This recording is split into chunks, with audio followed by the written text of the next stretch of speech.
Rutas y Horizontes. Una travesía por las letras. Una producción de la Universidad de Jalapa Digital. Saber para trascender.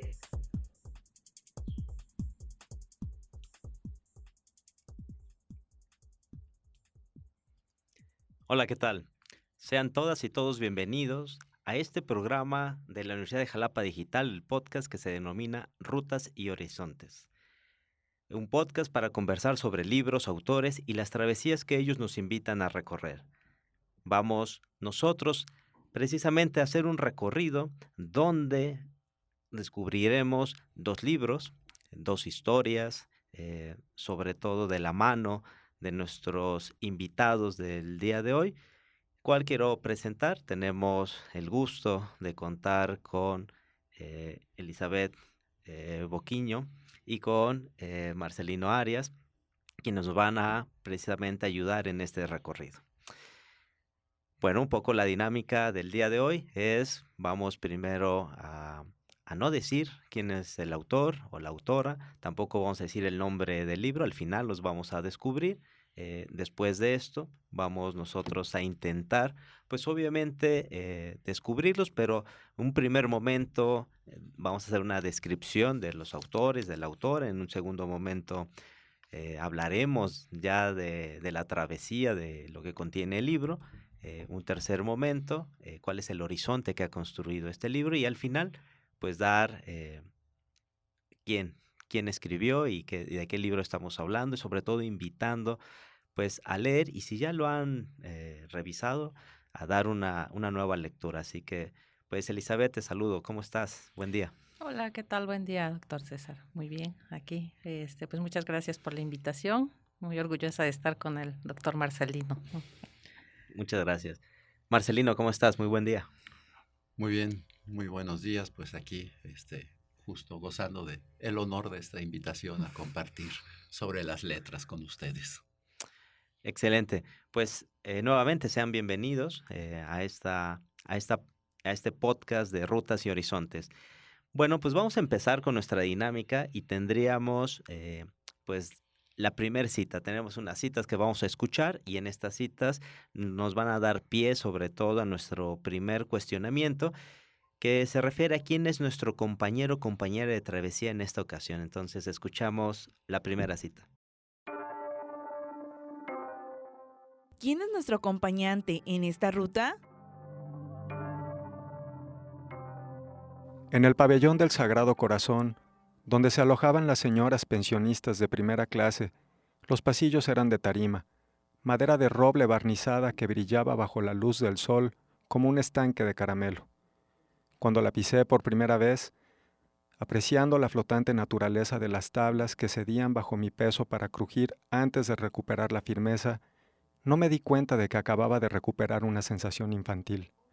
El suelo de la casa de mi madre, astillado, negruzco, ya no parecía de caramelo. Había pasado mucho tiempo, más del que yo había vivido fuera de España, desde que lo barnizaron por última vez.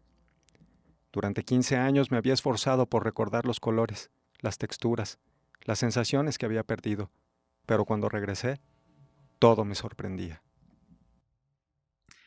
Muy bien, pues vamos a empezar, Elizabeth, contigo. ¿Quién es nuestra compañera de esta travesía literaria y que nos va a ayudar a construir la ruta? Ok, bueno, es compañera, es una escritora, guionista y periodista, bueno, novelista española. Pues algunas de sus novelas han sido llevadas al cine, adaptadas al cine, llevadas al teatro. Ella en 2018 ganó el Premio Nacional de Narrativa por una de sus novelas. Entonces, está casada también con un escritor español, también muy famoso. Perfecto. Bueno, ahora vamos a escuchar la segunda cita precisamente para describir, ¿no?, nuestro compañera o compañero en el segundo libro que vamos a ver el día de hoy. ¿Quién es nuestro acompañante en esta ruta?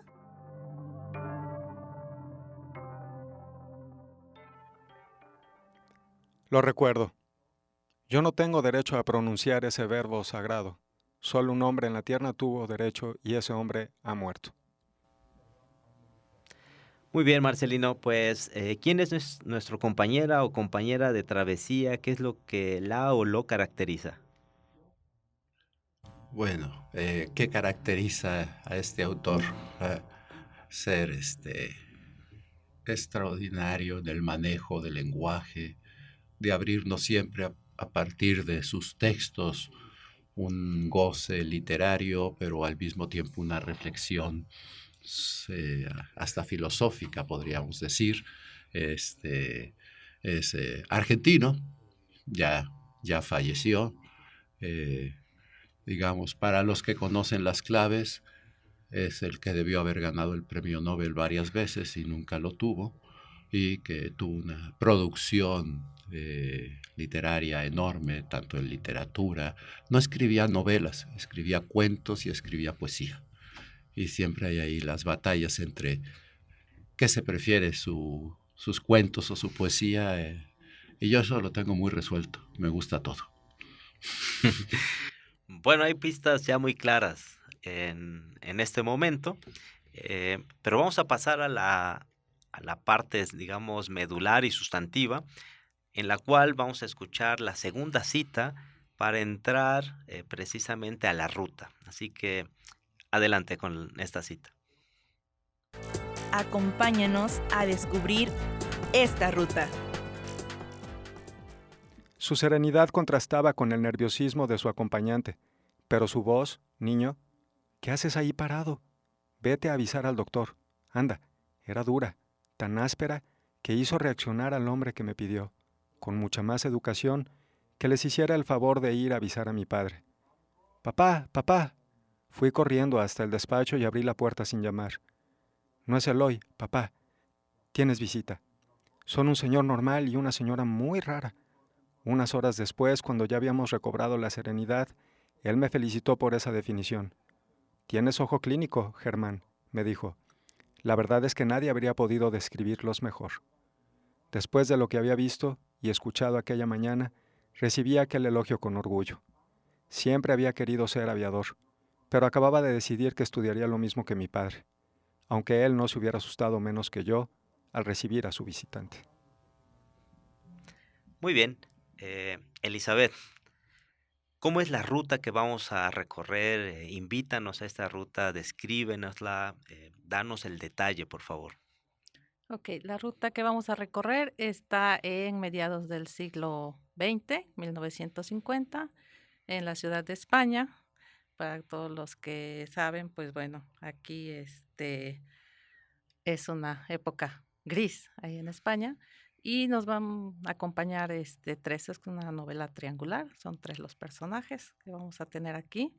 eh, Cada uno habla en primera persona, entonces nos van a ir adentrando de como a de esto macro a lo micro, a un sanatorio para enfermas mentales, específicamente este, se va a centrar en una de las pacientes.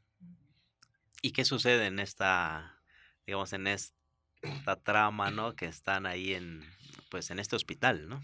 Sí, pues suceden muchas cosas. Ahí se les trata de hacer justicia, porque digamos que ahí está lo más olvidado de lo olvidado. O sea, si las mujeres no tenían un papel, tenían ya de por sí un papel secundario, pues estar en un sanatorio mental era bastante, pues era como lo más olvidado de ahí, ¿no? Entonces ahí vamos a descubrir que también existe humanidad, existe profesionalismo, existe también, pues el amor, ¿no? Se da el amor allí.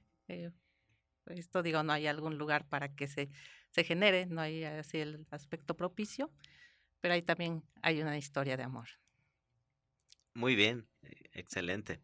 Eh, y Eli, en esta historia que se empieza a entrelazar con el amor, con la parte de este hospital que es para enfermos mentales, ¿no? Así lo catalogan ahí.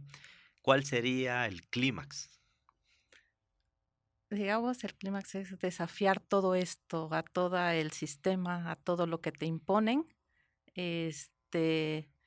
ahí se ven desafiados todas estas cosas, ¿no? Entonces, está pues bastante interesante este camino, esta ruta, el ir en contra de ese pensamiento, pues siento que ese es el clímax de esta novela. Muy bien, muchísimas gracias, Elizabeth. Muy bien, pues ahora vamos a escuchar la segunda cita de el libro que nos trae Marcelino. Adelante. Acompáñanos a descubrir esta ruta. Esos recuerdos no eran simples. Cada imagen visual estaba ligada a sensaciones musculares, térmicas, etc. Podía reconstruir todos los sueños, todos los entresueños. Muy bien, pues después de escucharla, Marcelino, ¿cómo es la ruta que nos invita a recorrer este libro, por favor? Bien, digamos, la anécdota es un cuento corto, es, digamos, muy simple, alguien que lo recuerda todo, ¿no? Este personaje que lo recuerda todo es presentado por un narrador, ¿no? O sea, solo hay una voz en el conjunto del texto, algún comentario sobre alguna plática que tuvo, pero siempre desde la lógica del narrador, platicando la sorpresa, lo extraordinario, lo maravilloso, lo extraño de alguien que lo recuerda todo, ¿no? Incluso ahora que hablaban de la primera cita, cuando el propio narrador empieza con una frase, ¿no? Una expresión, lo recuerdo, inmediatamente advierte, yo no tengo derecho a pronunciar ese verbo sagrado. Solo un hombre en la tierra tuvo derecho y ese hombre ha muerto, ¿no? Está narrando la vida de este personaje una vez que ya murió. Y entonces, digamos, la anécdota es simple, pero entonces empieza a ser una muy sintética, pero eh, sofisticada revisión de qué significa el recordar, ¿no? Y entonces justo este personaje lo recuerda todo. Pero este recordarlo todo es recordarlo todo. Es decir, cada hoja que ha visto, cada amanecer que ha visto, cada formación de nubes que ha visto, y la misma hoja la ve, hay una parte del libro del cuento donde dice, no es el mismo perro el que vi a las 13:14 de perfil que al que veo a las 13:15 de frente. Es decir, nos lanza ahí una idea profunda e interesante que recordamos y cómo recordamos, ¿no? Entonces, digamos, esta es la trama del texto, una vez narrando la vida de alguien que ya murió. Y ese que ya murió, que lo recuerda todo, además, no tiene su propia voz en el texto, y es de este que recuerda y que advierte que no puede tocar ese verbo sagrado porque él no lo puede recordar todo. Entonces solo puede recordar aquello que él estaba, que él vivió al acercarse a este personaje, ¿no? Entonces este juego alrededor de la memoria, el recuerdo, es muy interesante, fascinante, diría, en cierto momento, y al mismo tiempo señala, y era solo un compadrito de Fray Bentos, ¿no? De un lugar cualquiera, nada extraordinario, excepto porque era extraordinario en su capacidad de recordar. Y platicábamos al inicio que la palabra, por ejemplo, olvido, es una palabra que no se ocupa. ¿Por qué no se ocupa? Es muy interesante, pues, ¿no? Justo en este texto se habla 17 veces, se usa la palabra recuerdo y después 8 veces la palabra memoria, y lo que está subyaciendo todo el tiempo es qué nos va a pasar con el olvido. Quizá en la participación del Horizonte Reflexión es esto, ¿no? O sea, siempre estamos preocupados profundamente por nuestras memorias y nuestros recuerdos, y justo el ausente es el olvido, y quizás sería un gran interlocutor para comprendernos. ¿Qué implica para un ser humano recordarlo todo?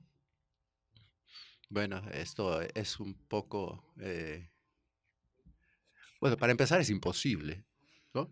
Porque ahí lo recuerdo todo. ¿Qué significa lo que recuerdas, no? Ahí también, ¿cuál es el material de nuestros recuerdos, no? Recordamos síntesis, generalidades, particularidades, pero no recordamos todo, ni siquiera de un mismo evento de la misma intensidad, ¿no? Entonces, ahí, ¿qué significa para él recordarlo todo? Digamos, uno tendría el primer reto de decir, ¿qué es todo? Y cuando empezamos a explorar nuestra propia idea del todo, resulta abrumador. O sea, yo creo que si un ser humano lo recordara todo, podría ser abrumador y tendría alguna consecuencia que supongo podemos ver más adelante. El recordarlo todo, ¿qué te permite hacer? ¿No? Claro. Bueno, pues tenemos 2 rutas muy interesantes, pero vamos a escuchar esta tercera cita eh, que se refiere precisamente al libro que nos trae Elizabeth. La escuchamos. Tras nuestro recorrido, Horizontes. Cuando me despedí de Eduardo, aquella tarde de mediados de mayo, ni siquiera me paré a reflexionar sobre la frivolidad del amante del general, la doble moral de los ministros del franquismo, el libertinaje que se toleraba en la cúspide de una sociedad que no consentía la menor desviación del puritanismo más rígido a quienes estaban en la base. Podría haber analizado lo que representaba que una dama de la alta sociedad consiguiera sin dificultad la morfina que se le regateaba a los moribundos de un manicomio. Todo eso habría resultado tan interesante como desalentador, pero en aquel momento solo me acordé de la hermana Belén. Me pregunté cómo reaccionaría si llegara a enterarse de que me había convertido en un delincuente, e invoqué su benevolencia para absolverme, mientras le imaginaba pidiéndole perdón a Dios por apoyarme en el crimen. La marquesa está entusiasmada, me dijo Eduardo la tarde que me entregó la caja que su amiga había comprado para mí. Le he contado el caso por encima, y le ha parecido muy emocionante ayudar a morir a una loca asesina. Muy bien, Elizabeth. En esta ruta, ¿qué horizonte ha quedado al descubierto y retomando esta cita que tú nos has compartido? Es decir, ¿a dónde nos llevó? ¿Con qué nos podemos quedar? ¿Qué resulta imprescindible rescatar de este libro?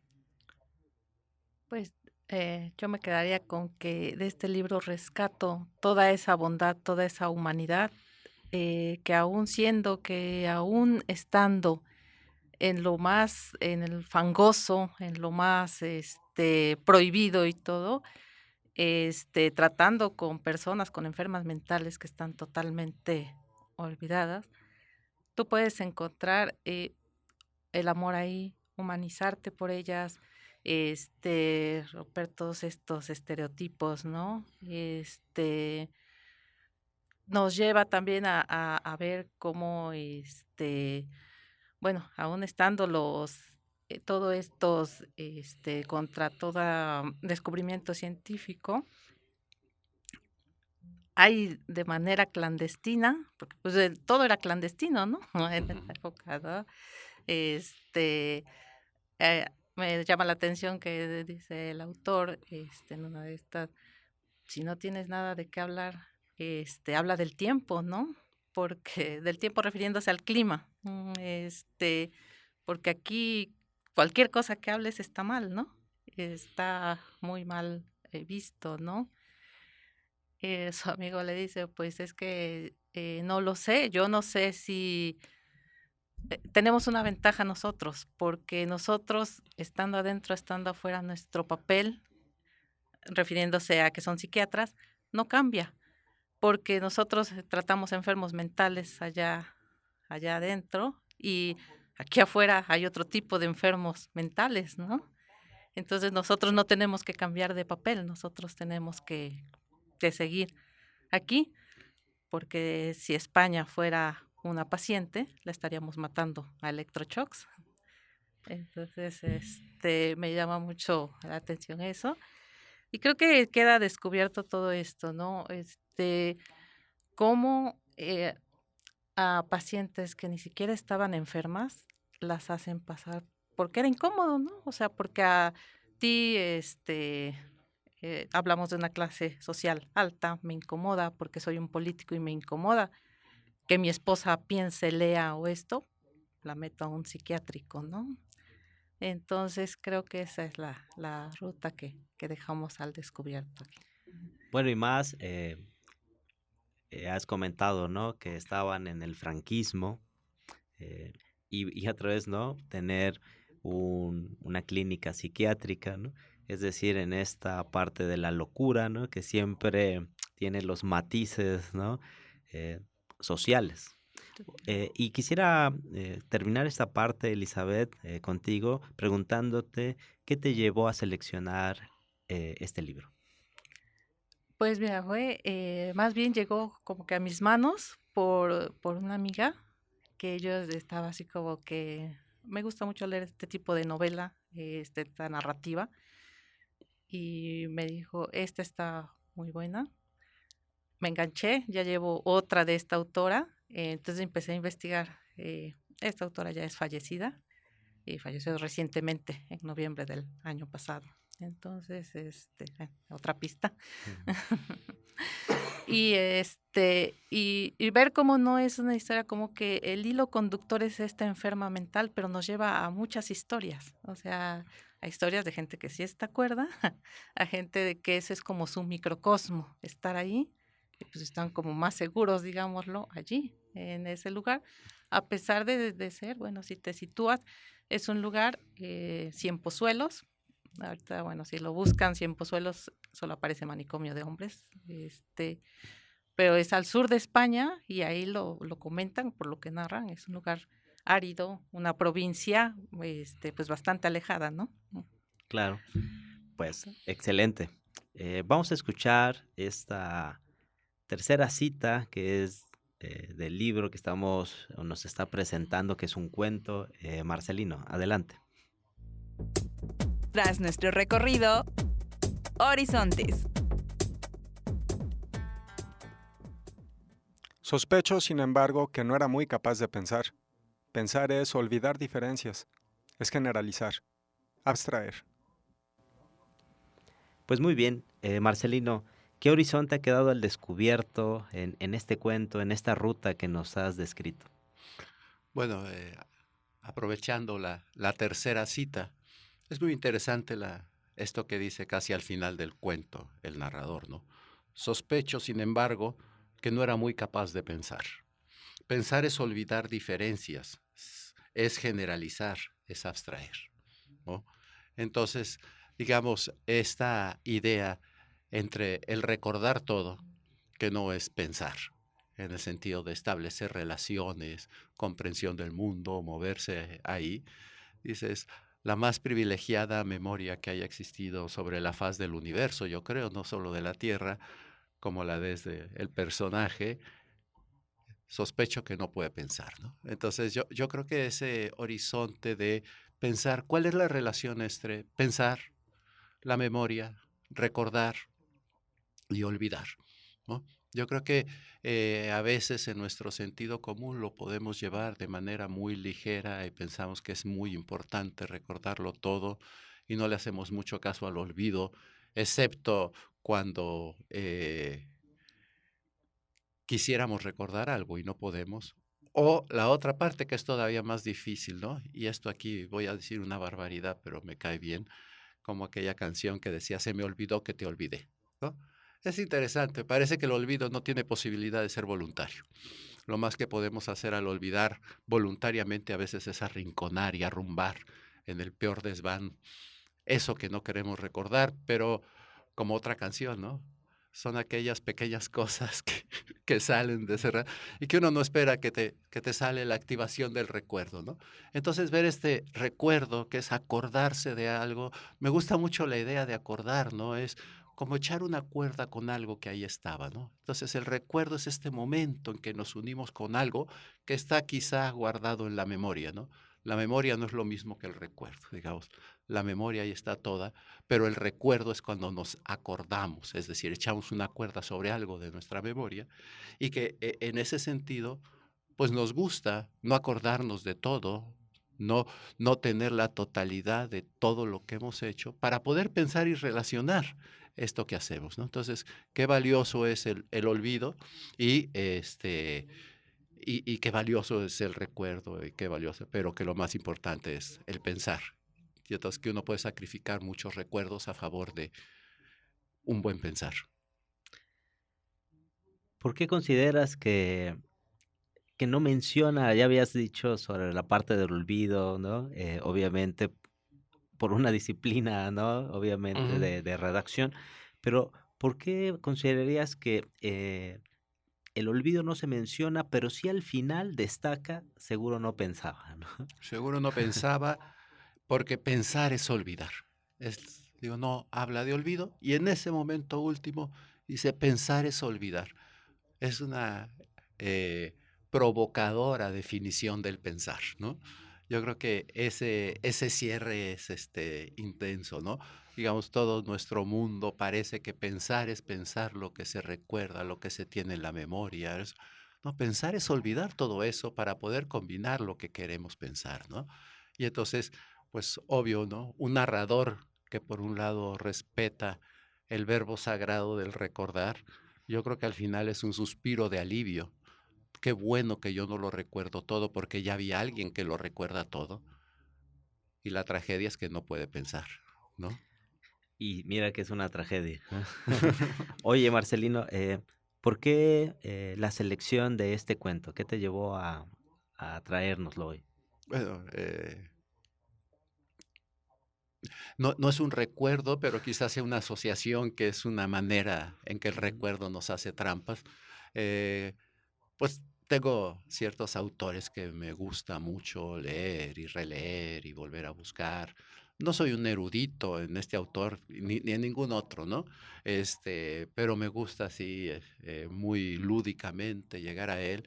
Y entonces dije, para comentar un texto interesante, me parece muy, muy bueno, porque quizás siempre es ese guiño filosófico y para ponerte a pensar que generan las obras de este autor, ¿no? Yo creo que uno las puede leer con este puro momento diletante y literario, pero siempre son una interpelación a quedarte pensando con el texto que leíste. Yo creo que eso me gusta mucho.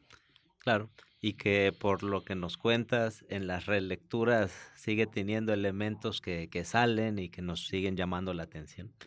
Sí, digamos así, yo a este autor creo que lo conocí bien a bien empezando el bachillerato. No tiene mucho. Y es hace varios milenios y no puedo dejar de gozar cada nueva vez que me lo encuentro, ¿no? Claro.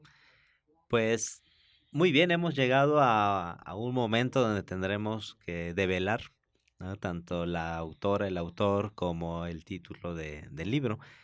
Elizabeth, ¿quién fue la autora y cuál es el libro, por favor? Bueno, ok, la autora es Almudena Grandes y el libro es La madre de Frankenstein y pertenece a una colección de 6 libros. Se puede leer cada uno de manera independiente porque no tienen, de repente sí sale un personaje en la novela en otra novela, pero no es el principal. O sea, lo puede Ok. leer. Excelente. Marcelino, ¿quién fue nuestro autor y el libro? Jorge Luis Borges. Muy bien. El libro es Ficciones, que fue editado en 1944. Perfecto. Y perdón, el libro es Ficciones, pero el texto es Funes el Memorioso. Específicamente el cuento del que hablamos hoy es Funes el Memorioso dentro de Ficciones y que siempre es así un reto decidirse por cuál. Pero bueno, Funes es bueno. Hay que leerlos todos. Sí. Perfecto. Bien, pues con esto llegamos al cierre y al final de este podcast, que es Rutas y Horizontes, una producción de la Universidad de Jalapa Digital. Este podcast para conversar sobre libros, autores y las travesías que ellos nos invitan a recorrer. Quiero agradecer a Elizabeth Escobar Boquiño, que ha estado con nosotros, a Marcelino Ariasandi, que nos han llevado en estos recorridos y sobre todo de manera muy interesante. Sin más, mi nombre es César Augusto García Soberano y nos vemos en el siguiente podcast. Saber para trascender.